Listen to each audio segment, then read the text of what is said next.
problème hein, au Bénin depuis un certain moment, c'est le problème de l'énergie. Qu'est-ce que votre gouvernement a pu faire depuis qu'il est installé pour résorber rapidement ce problème? C'est un problème structurel de l'économie béninoise. Il se pose depuis de nombreuses années. Nous sommes arrivés au gouvernement début avril, pleinement dans une crise qui ne nous a pas laissé le temps de beaucoup réfléchir. Comment se présente le problème de l'énergie au Bénin? Nous avons une demande qui est là et qui est autour, mettons, de 250 MW de demande. Et de l'autre côté, nous avons une offre qui est surtout étrangère. Et donc, notre capacité propre de génération et de production d'électricité est très faible. À notre arrivée, le premier week-end, blackout total, ni de fourniture d'électricité du Nigeria, ni de fourniture d'électricité du Ghana. Et donc, ça nous a ouvert tout de suite les yeux sur le problème et sur la nécessité de prendre des mesures immédiates, ce que nous avons fait. De manière concrète, quelles sont les mesures que vous avez eu à prendre tout de suite? Les mesures que nous avons prises, qui sont de produire localement une capacité minimum, permettent de dire que d'ici fin décembre, nous allons trouver une solution au délestage qui frappe donc les ménages et les entreprises dans notre pays. Donc, fin 2016, nous en aurons fini avec cette crise-là. Dans un horizon plus lointain, donc à moyen terme, donc à l'horizon de 2018, là, nous serons en mesure non seulement de produire suffisamment en interne pour compétir avec les importations que nous avons aujourd'hui. Et donc, nous allons avoir une capacité qui va dépasser les 300 mégas de demande actuelle à l'interne. Ça sonne à mes oreilles comme une incantation. Mais là, je vous parle sur la base de projets concrets qui sont lancés ou vont être lancés, dont le financement est bouclé. 120 MW d'électricité déjà bouclés avec la Banque islamique de développement, 20 MW déjà bouclés avec l'AFD et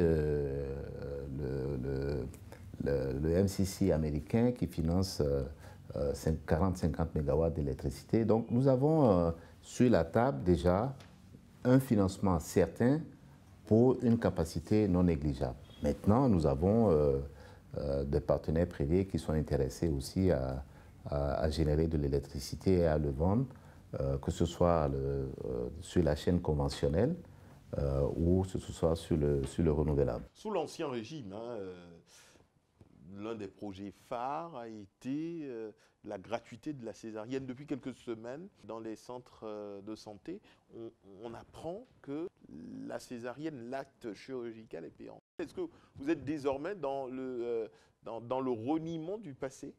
Non, pas du tout. Ce qu'il faut bien comprendre, c'est que la césarienne n'a jamais été gratuite. Parce que le financement de la césarienne n'a jamais été bouclé entièrement. Si vous allez à son origine, au moment où la mesure a été prise, on savait combien une césarienne coûtait. Et quand vous multipliez le nombre de césariennes par ce coût-là, évidemment, il y a un déficit qui n'a jamais pu être couvert par l'État. S'y ajoute que, comme la mesure a été annoncée, bien sûr, il y a eu un appel. Il y a des gens qui n'y recouraient pas et qui ont commencé par recourir à la césarienne. Donc, le coût global de l'opération s'est accru d'année en année.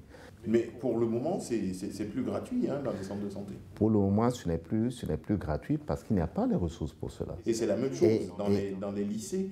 Il y a des lycées qui n'ont plus de ressources pour pouvoir nourrir les enfants dans les différentes cantines. Bien sûr, parce que cette gratuité-là n'est pas assurée. On peut déclarer la gratuité sur tous les services publics, sur tous les services de base. Encore faudrait-il avoir les ressources pour cela. Et ces ressources n'étaient pas là. Ça servait à la propagande pure et simple.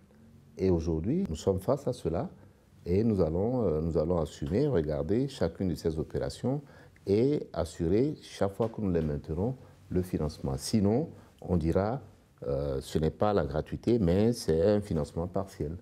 Sur le coton, vous avez pris des décisions. Quelle est la perspective? 5 ans pour le coton au Bénin? Il y a eu suffisamment de réformes qui ont permis à ce secteur de retrouver un peu une certaine couleur. Ce que nous voulons faire, c'est bâtir sur cela. Au cours des 3 dernières années, on est revenu sur l'essentiel des réformes qui avaient été entreprises pendant la période. On a maintenant remis tout à plat. Ce que nous souhaitons, c'est ouvrir ces réformes-là à d'autres spéculations. Sur le coton, justement, la critique veut qu'on dise qu'en réalité, Patrice Talon reprend la main dans une filière où il avait été exit. Qu'est-ce que vous répondez à ça? Patrice Talon a participé, comme d'autres, à la réforme de ce secteur. Il sait, comme beaucoup d'autres, comme moi par exemple, que l'avenir de cette filière est dans les mains du secteur privé, pas dans les mains du secteur public. Nous verrons dans quelques semaines ce qu'a coûté la gestion de cette filière par le secteur public pendant les 3-4 dernières années. Ça a été un gouffre. Nous n'avons pas les moyens de poursuivre cette manière de gérer là. C'est ce qui a été entrepris et ce n'est pas une volonté du président de la République de reprendre en main à son propre intérêt une filière dans laquelle d'ailleurs il s'est désengagé personnellement. En général, on appelle le port de Cotonou le poumon de l'économie béninoise, 60% participant au PIB. Aujourd'hui, ce port est menacé de déclassement, selon ce qu'on apprend. Quelles sont les réformes que vous allez engager immédiatement? Nous allons faire des réformes avec fondamentalement pour objectif d'améliorer la compétitivité du port, améliorer la sécurité du port, faire en sorte que l'opérateur économique du Niger, de Burkina, lorsqu'il pense à importer, se disent « je passerai par Cotonou parce que c'est mieux pour moi ». Votre challenger le plus immédiat, Pascal Koupaki, qui est dans le même gouvernement que vous, ne vous sentez pas un peu à l'étroit? Monsieur Koupaki et moi sommes des amis de plus de 50 ans. Donc la compétition n'est pas là. Nous sommes là pour servir l'un et l'autre, notre pays, nos compatriotes. Vous allez devoir assumer l'héritage politique de M. Patrice Talon. Bien, j'y suis préparé. C'est pour ça que je m'engage dans ce gouvernement. C'est pour ça que tous les jours, nous regardons jour après jour les principaux problèmes qui se posent à notre pays et les solutions les plus appropriées pour résoudre ces problèmes. Abdoulaye Diop Tchani, merci. C'est moi, merci beaucoup.